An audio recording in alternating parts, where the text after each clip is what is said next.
The Kethvar had studied human psychology for decades before they made their move. They knew about human attachment, about the way mothers would sacrifice everything for their children, about how emotional bonds could shatter even the strongest military minds. They had watched Admiral Sarah Chen rise through the ranks, noted her fierce protection of her crew, documented every moment of weakness when she chose lives over tactical advantage. So when they took the school ship carrying 847 human children, including her own daughter, they thought they understood exactly what would happen next. They thought wrong. What the Kethvar didn't understand was that there's a difference between breaking a human and awakening something that should have stayed buried. They mistook her love for weakness, her compassion for vulnerability. They never considered that the same woman who would die for those children might also kill for them. In the cold mathematics of war, the Kethvar had made a single, fatal miscalculation. They assumed human emotion worked like their own. They assumed that fear would paralyze her, that desperation would cloud her judgment, that maternal instinct would make her predictable. They were about to learn why humans had earned their reputation as the galaxy's most dangerous species, not despite their emotions, but because of them. The children were taken on a Tuesday. By Friday, the Kethvar would wish they had never heard the name Sarah Chen. This is the story of what happens when you threaten the young of a species that once ruled apex predators with nothing but sharpened sticks and stubborn refusal to quit. The comm channel crackled with static before the voice came through, cold and precise in its translated basic. Admiral Sarah Chen stood in the center of the bridge, her coffee growing cold in her hands as the words hit her like physical blows. "We have your spawn, human. 847 of your young ones. You will order your fleet to stand down and surrender your command codes, or we will demonstrate why the Kethvar do not make empty threats." The bridge fell silent except for the soft hum of life support systems. Every officer, every technician, every junior grade lieutenant stared at their commanding officer. They had served under Chen for 3 years. They knew her reputation, had seen her pull impossible victories from the jaws of defeat. But this was different. This wasn't about tactical superiority or military strategy. This was about children. Chen's hand trembled slightly as she set down her coffee cup. The ceramic made a small clink against the metal surface of her command station. Her daughter Emma was on that school ship. 15 years old, brilliant, stubborn as her mother and twice as brave. Emma, who wanted to be an engineer, who could fix anything with spare parts and determination, who still called her mom in private despite being too cool for such things in public. "Admiral?" Commander Torres spoke softly from the navigation station. "Orders, ma'am?" Chen closed her eyes for exactly 3 seconds. When she opened them, something had shifted. The maternal terror was still there, burning in her chest like molten metal, but it had been wrapped in something harder, colder. "Get me a tactical analysis of the Kethvar formation. I want to know their exact position, ship classes, and projected firepower." Her voice was steady, professional. Several bridge officers exchanged glances. "Ma'am, with respect," Lieutenant Harris from Communications interrupted, "they're demanding an immediate response. They say they'll start executing children in 1 hour if we don't comply." Chen turned to look at him. Harris was young, maybe 25, fresh out of the academy with ideals still intact. He probably had younger siblings back home. The thought of children being hurt was tearing him apart, she could see it in his eyes. "Lieutenant, do you have children?" "No, ma'am. But my sister has 2 kids, and if someone threatened them, then you understand why we're going to do this properly." Chen moved to the tactical display, her fingers dancing across the holographic interface. Ship positions updated in real time, showing the Kethvar fleet holding position near the captured school ship 3 million kilometers away. "Ma'am," Torres tried again, "the Kethvar are known for following through on their threats." "The Centauri incident, I'm aware of Centauri." Chen's voice cut through the air like a blade. "I was there." The bridge went quiet again. Centauri was a wound that still bled in the collective consciousness of humanity. An entire colony lost because someone had decided that negotiating with the Kethvar was possible, that their threats were bargaining positions rather than promises. "The difference," Chen continued, pulling up tactical overlays, "is that at Centauri, we didn't know what we were dealing with. We thought they were like us, that they valued life, that they could be reasoned with. She highlighted several points on the display where Kethvar ships clustered around the school vessel. But, I've studied their psychology profiles for 8 years. I know exactly what they are. They're pack hunters who respect only strength. They took those children because they think human emotional attachment is a weakness they can exploit. Isn't it? The question came from Ensign Park at the sensor station, barely above a whisper.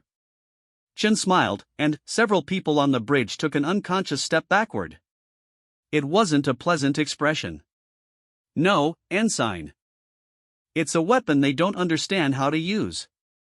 The comm channel activated again, the Kethvar voice returning with its mechanical precision. 47 minutes remain, Admiral. Your response is required. Chen keyed her own transmitter. This is Admiral Chen of the UEF Dreadnought Resilience. I acknowledge your transmission. A pause. The Kethvar hadn't expected immediate contact. You will surrender your fleet and submit to Kethvar authority. This is not negotiable. I have a counter-proposal, Chen said, her voice conversational, almost friendly. You will release the children immediately and surrender your ships to my custody.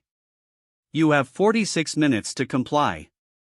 The translation software struggled with what came through next, a sound somewhere between laughter and the hunting call of something predatory. You jest, human. We hold your spawn. You have no leverage.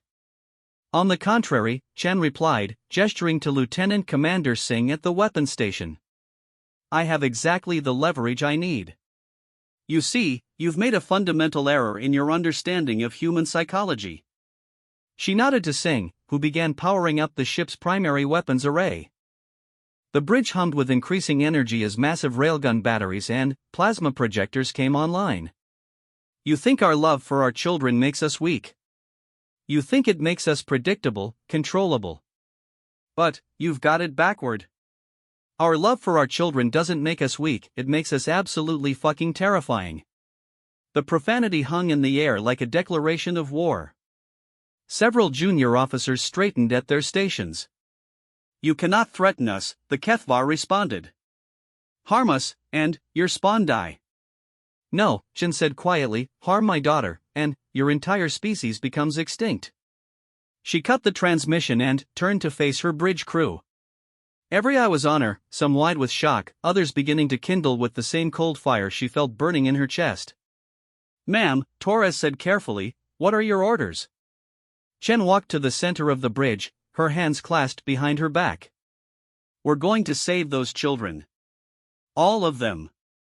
And, we're going to do it in a way that ensures no one ever makes the mistake of threatening human young again. The Kethvar have 43 ships, Singh reported. Heavy cruisers, destroyers, and at least 6 dreadnoughts. They outgun us 3-1. Good, Chen replied. If it was easy, it wouldn't send the right message. She moved to the communications station. Get me a priority channel to Fleet Command. Authorization Chen Alpha 77. And, patch me through to Captain Morrison on the Vengeance and Captain Singh on the Retribution. Ma'am, you're calling up the other ships? I'm calling up the fleet, she corrected. Every human ship within 6 hours travel time. I don't care if they're cargo haulers or science vessels. If they've got humans aboard and they can carry weapons, I want them here. Admiral, Harris said, his voice tight, the other fleet commanders will ask for authorization from High Command. This could be seen as what? As a mother trying to save her child? Chen's voice could have flash-frozen helium. Let me be very clear about something. I am going to get those children back. I will do it with or without fleet authorization, with or without backup, with or without anyone's approval. The only question is whether the rest of humanity wants to be part of sending the message that our young are off limits, or if they want to explain to the next species that tries this why they didn't. She turned back to the tactical display, studying the Kethvar positions. The children are being held in the schoolship's main assembly hall. Standard Kethvar practice would be to use shape charges around the room's perimeter to ensure quick elimination if they detect any rescue attempt. Then, how do we get them out? Torres asked. We don't, Chen replied. We make the Kethvar want to let them go. The tactical display updated as more ships began appearing on long-range sensors. First the Vengeance and Retribution, Chen's immediate battle group. Then, the cargo hauler Berlin, retrofitted with mining lasers and magnetic accelerators. The science vessel Darwin, whose survey drones could be repurposed as guided missiles. Admiral, Communications reported, I'm getting hails from 17 more ships requesting permission to join the formation. And, ma'am? I'm getting similar reports from 3 other sector fleets. Word is spreading. Chen allowed herself a small, genuine smile. Of course it is. Someone threatened our children. More ships appeared on sensors. Not just military vessels now, but converted civilian craft, mining ships with jury-rigged weapons, even a few private yachts that had somehow acquired military-grade shielding. All converging on the same point in space where a Kethvar pack held human children hostage. Ma'am, the Kethvar are hailing us again. Put them through. The alien voice came through with less confidence than before. Admiral Chen, you are gathering ships.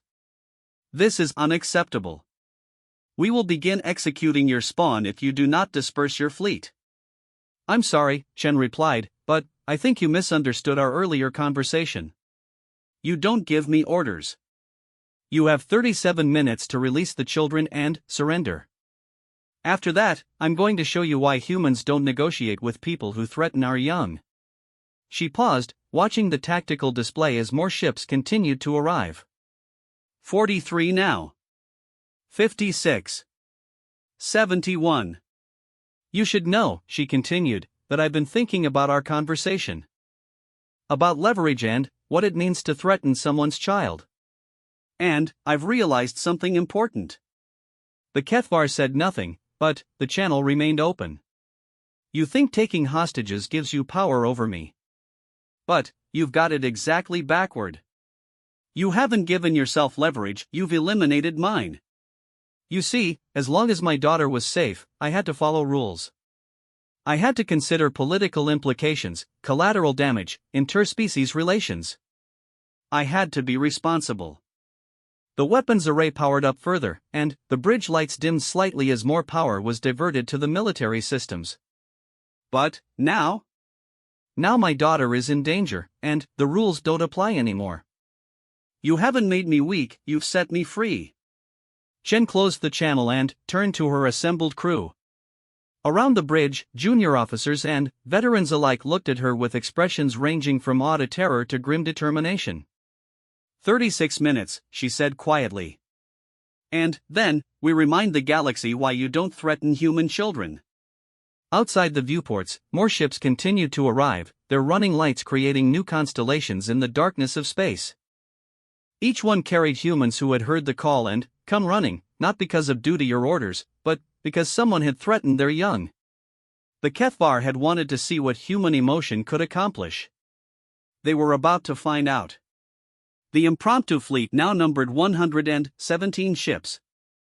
Chen watched the tactical display with the focused intensity of a predator calculating distances and angles.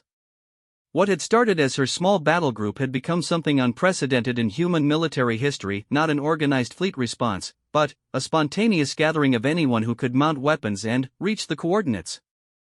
Admiral, Lieutenant Commander Singh reported, were receiving tactical data from Captain Morrison.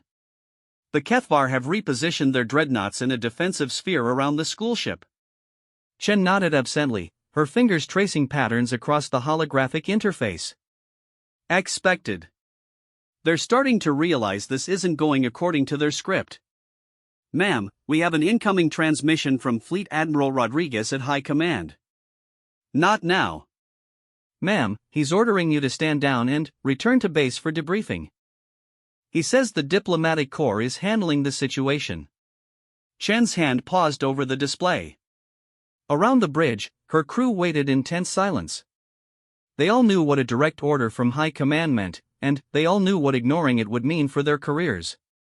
Tell Admiral Rodriguez, Chen said without looking up, that I'll be happy to discuss my actions at a court-martial after I've retrieved the children. Admiral, that's my final answer on the subject, Lieutenant. Her voice carried a finality that ended the discussion. 28 minutes remained on her self-imposed deadline. The Kethvar hadn't responded to her ultimatum, which meant they were either planning something desperate or waiting to see if human command structure would force her to back down. "Ma'am," Ensign Park called from sensors, "I'm detecting movement in the Kethvar formation. 3 of their heavy cruisers are breaking off from the main group." Chen straightened. "Heading?" They're moving toward the outer edge of our formation. The cargo ships and converted civilian vessels." The bridge went quiet except for the hum of electronics. Chen studied the tactical plot, watching the Kethvar ships angle toward the improvised warships that had answered her call. The merchant vessel Prosperity. The mining ship New Horizon. The converted yacht Freedom's Edge. "They're going to try to thin our numbers," Torres observed. "Take out the easy targets first." "No," Chen said slowly, "they're sending a message. They want to show what happens to humans who stand together." She turned to communications. "Get me a channel to all ships." "All ships, aye." "Channel open." Chen keyed her transmitter, her voice carrying to every human vessel in the growing fleet. "This is Admiral Chen to all vessels. The Kethvar are moving to engage our civilian ships. They think they can intimidate us by picking off the weakest members of our group." On the tactical display, the 3 Kethvar cruisers continued their approach toward the outer edge of the human formation. "Let me be clear about something," Chen continued. "Every ship that came here answered a call to protect human children. Military or civilian, armed or improvised, every captain made the same choice, that some things are worth fighting for." She watched the cruiser's close distance with the Prosperity, a cargo hauler whose only weapons were retrofitted mining lasers. "The Kethvar want to teach us about fear. They want to show us what happens when humans stand up to them." "I think it's time we taught them something about what happens when they threaten our young." Chen nodded to Singh. "All ships, weapons free. Engage the Kethvar cruisers." What happened next would later be studied in military academies across human space as an example of coordinated improvisation. The dreadnought Resilience opened fire first, her primary batteries reaching across 3 million kilometers to bracket the lead Kethvar cruiser with plasma bursts. The Vengeance and Retribution followed suit, their combined firepower forcing the alien ships to break formation. But it was the civilian vessels that truly sent the message Chen intended. The cargo hauler Prosperity didn't retreat when the Kethvar cruiser bore down on her. Instead, Captain Williams vented his cargo bay and used the ship's magnetic grapples to launch 20 tons of refined metal at the approaching enemy. The improvised projectiles tore through the cruiser's forward shields like shrapnel. The mining ship New Horizon deployed her asteroid cracker charges in a spread pattern, creating a minefield that forced the second cruiser to alter course directly into the firing solution of 3 converted yachts whose owners had mounted military surplus railguns. The yacht Freedom's Edge, built for luxury cruises and corporate entertainment, somehow managed to ram the third cruiser amidships with her reinforced bow. Both ships spun away from the collision, trailing atmosphere and debris, but the yacht's crew was already sealing emergency bulkheads and preparing to continue the fight.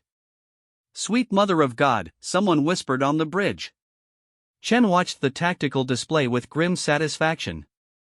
2 of the Kethvar cruisers were dead in space, their hulks venting plasma and atmosphere. The third was limping away, its port side crushed by the ramming attack. The human ships had taken damage too. The Freedom's Edge was barely holding together, and the Prosperity had lost her forward cargo pod, but they were still fighting. "Ma'am," communications reported, "we're getting hails from the Kethvar flagship." "Put them through." The alien voice that came through the speakers had lost its earlier confidence. "Admiral Chen, you have violated the terms of engagement. We agreed to negotiation, not armed conflict." "You're mistaken," Chen replied calmly. "We never agreed to negotiate. You made demands, I made a counteroffer. You have 24 minutes to accept my terms." "Your civilian ships attacked our vessels without provocation. Your ships moved to engage non-combatants." "My people defended themselves." Chen's voice hardened. "And let me clarify something about those civilian ships. Every human vessel out there is crewed by people who dropped what they were doing to come help rescue children. Teachers, engineers, merchants, retirees, people who have never fired a shot in anger, who had no military training, who came anyway because someone threatened our young. She paused, letting that sink in. You wanted to see what human attachment to our children looks like. You're seeing it. 117 ships, most of them improvised, crewed by volunteers who were willing to die rather than let you hurt kids they've never met.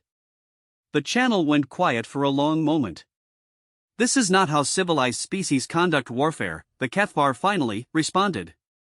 Chen actually laughed, a sound devoid of humor. Civilized? You took a school ship hostage and threatened to murder children to get what you wanted. Don't talk to me about civilized warfare. More ships were arriving on the edge of the system. The destroyer Intrepid. A converted asteroid mining platform called the Sledgehammer. Even a hospital ship, the Mercy, whose crew had apparently decided that medical neutrality didn't apply when children were being threatened. Ma'am, Torres said quietly, we now have more ships than the HFY do. It's not about numbers, Chen replied.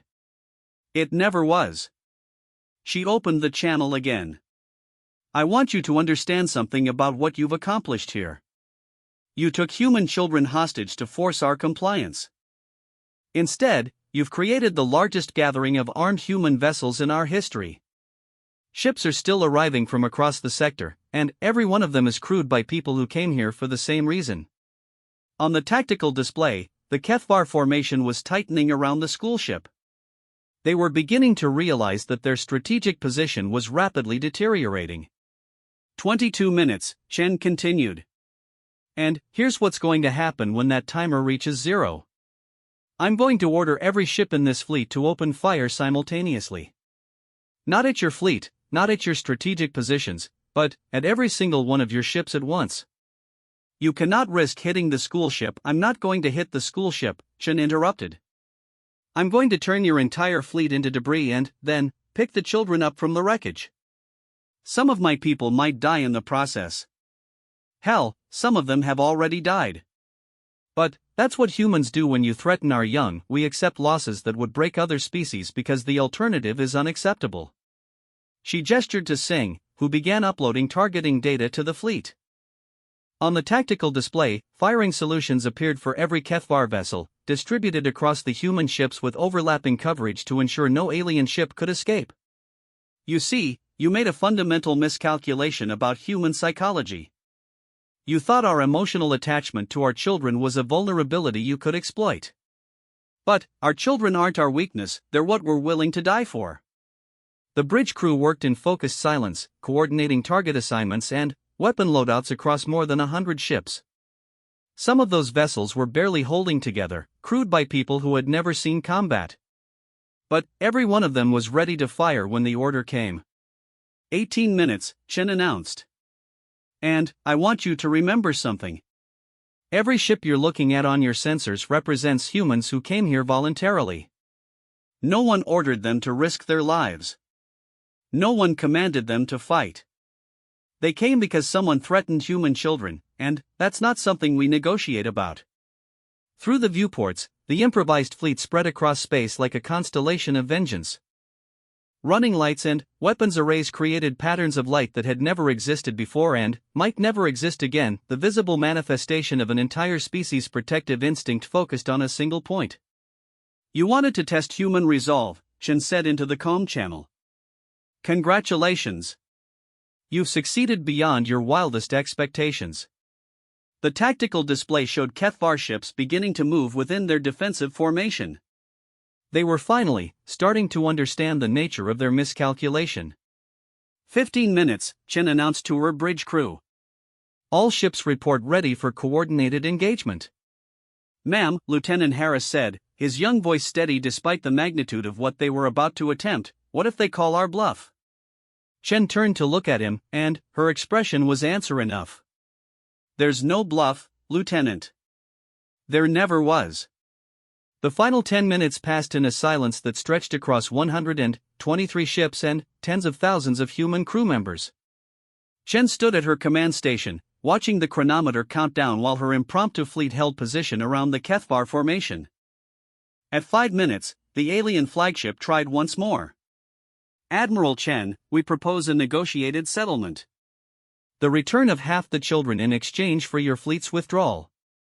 Chen didn't even blink. Counter proposal. You release all the children immediately and surrender your ships, or in 4 minutes and 37 seconds you get to explain to your offspring why daddy isn't coming home. You cannot be serious. You would risk the lives of your own young. I'm not risking anything, Chen cut him off. You are. You took them. You threatened them. You decided their lives were negotiating chips. I'm just here to collect what's mine and teach you why that was a mistake. At 2 minutes, something changed in the Kethvar formation. Ships began moving, breaking from their defensive sphere around the school vessel. Ma'am, Singh reported, the alien fleet is, they're repositioning to attack formation. Expected, Chen replied calmly. They've realized they can't intimidate us, so they're going to try to win through firepower. Admiral, Torres said urgently, they're targeting the school ship.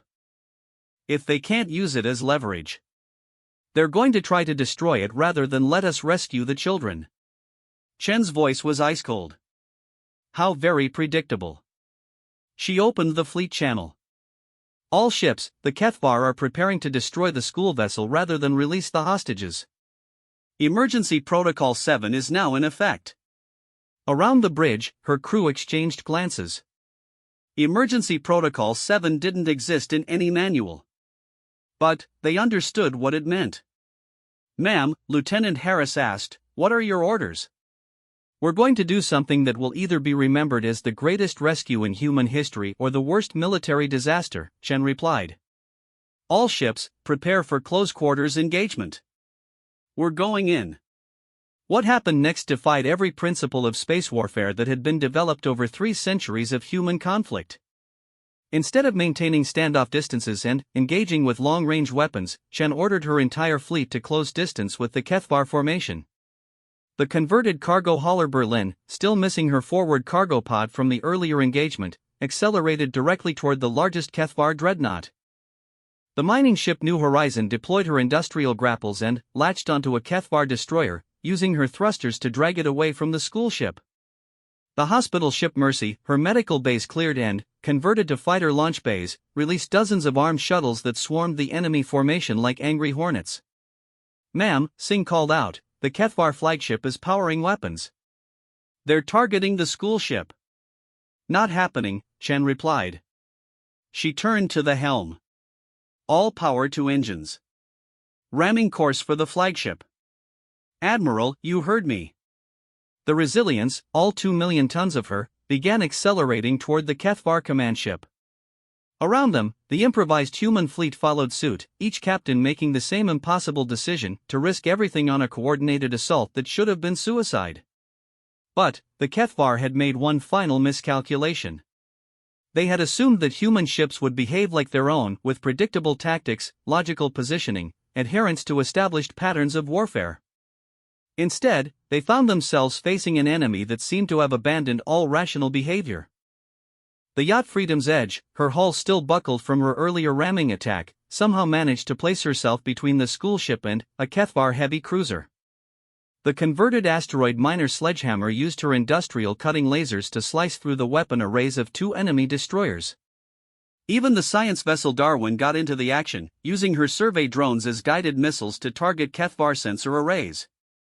Distance to flagship, 300,000 kilometers, the helm reported. Ma'am, Torres said urgently, at this range their main guns will tear us apart.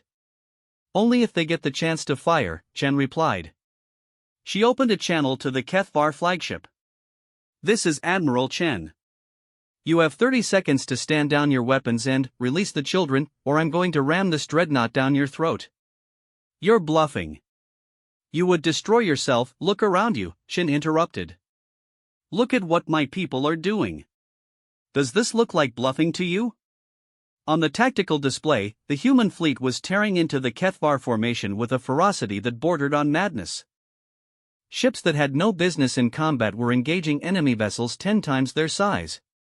Civilian craft were using improvised weapons and ramming attacks against military vessels.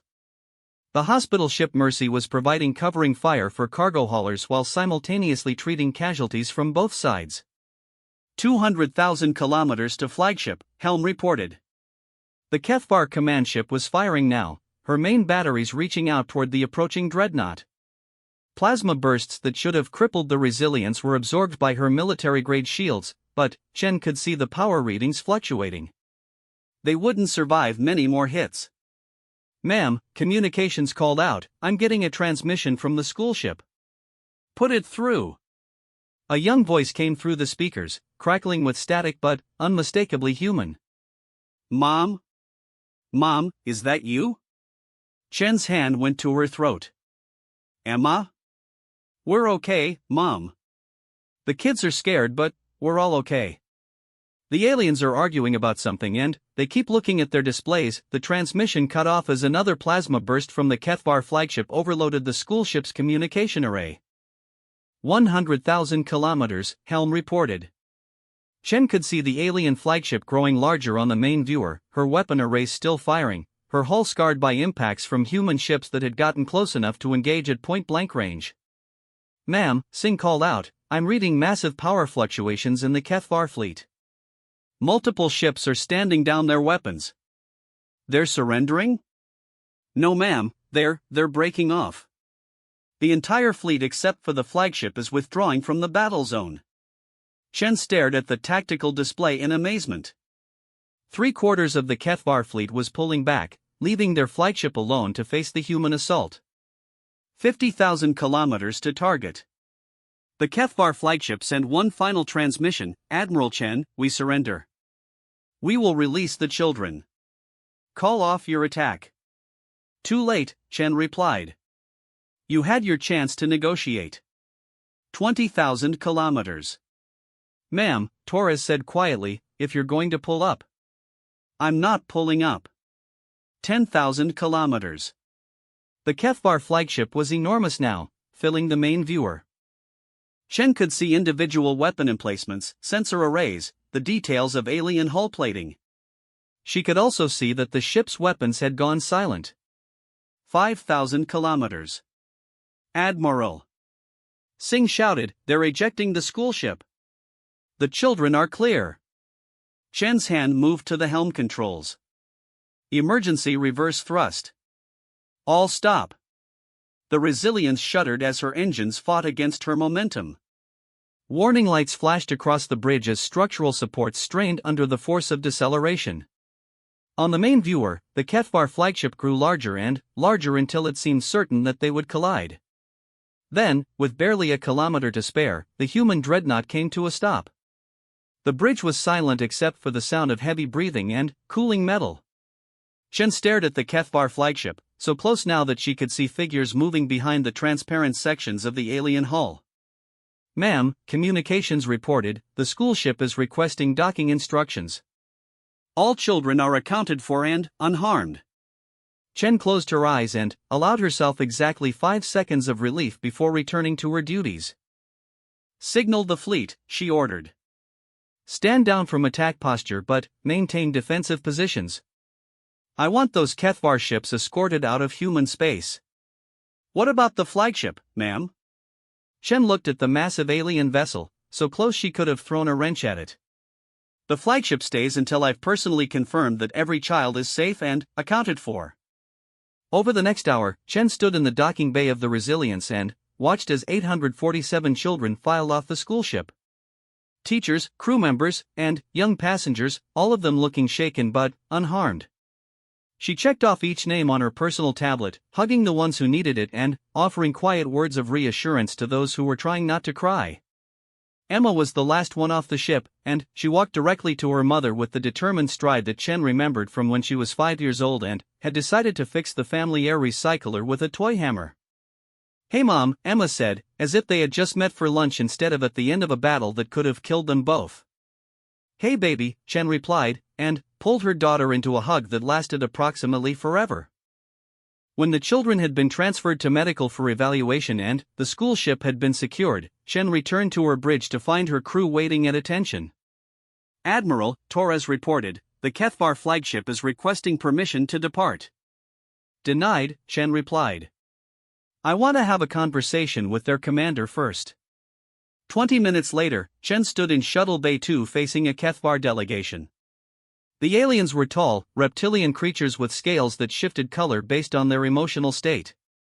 Right now, they were showing patterns that Chen's xenobiologist had identified as extreme submission and fear. Admiral Chen, the lead Kethvar, said through his translation device, We did not understand.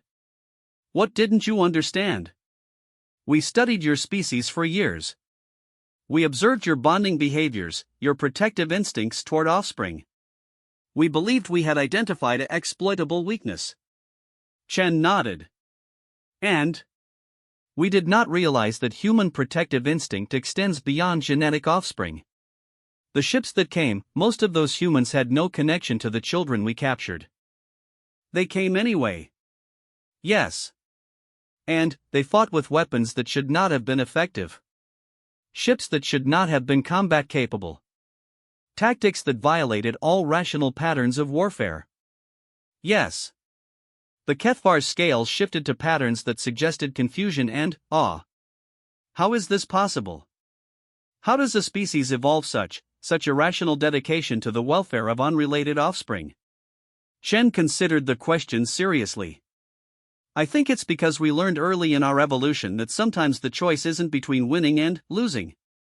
Sometimes the choice is between being the kind of species that protects its young and being the kind that doesn't. She gestured toward the viewports, where the improvised human fleet was still maintaining position. Every one of those ships came here because their crews decided that some things are worth fighting for, even when you can't win. Especially when you can't win. The Kethvar delegate was quiet for a long moment. We will not make this mistake again. No, Chen agreed, you won't. Because now you know what happens when someone threatens human children. And, more importantly, now every other species in the galaxy knows. She escorted the delegation back to their shuttle and watched as it returned to the flagship. An hour later, the entire Kethvar fleet jumped to hyperspace, leaving the humans alone with their improvised armada and 847 very relieved children. Chen stood on her bridge and looked out at the ships that had answered her call. Cargo haulers and mining vessels, converted yachts and hospital ships, all of them crewed by ordinary people who had done something extraordinary when it mattered. Ma'am, Torres said quietly, Admiral Rodriguez is requesting an immediate conference call. Chen smiled. Tell him I'll be right with him. I just need to finish writing my after-action report. What should I say happened here? Chen looked out at the fleet one more time, then, at the school ship where 847 children were safe and heading home to their families. Tell them the truth, she said. Someone threatened human children, and we reminded the galaxy why that's a bad idea. 3 months later, the engagement would be known throughout human space as the Children's Fleet. The improvised armada that had gathered to rescue the hostages became the stuff of legend, and the recordings of civilian ships engaging military vessels with nothing but determination and improvised weapons were studied in military academies across known space. The Kethvar never again attempted to take human hostages. Neither did any other species. And, somewhere in the depths of space, there were 847 young humans who grew up knowing that when they had been in danger, complete strangers had risked everything to save them, simply because that's what humans do for their young. Admiral Sarah Chen was court-martialed for exceeding her authority and ignoring direct orders. She was found guilty on all charges and sentenced to a formal reprimand and loss of 1 month's pay. The jury deliberated for exactly 6 minutes. The judge, when issuing his verdict, noted that while Admiral Chen had violated military protocols, she had also demonstrated the finest traditions of human service and the protection of innocent life. He further noted that any attempt to impose a harsher sentence would likely result in riots throughout human space. Chen kept the formal reprimand framed on her office wall next to a picture of the Children's Fleet. Visitors often asked about it, and she would always smile and tell them the same thing. It's a reminder that some things are worth the consequences.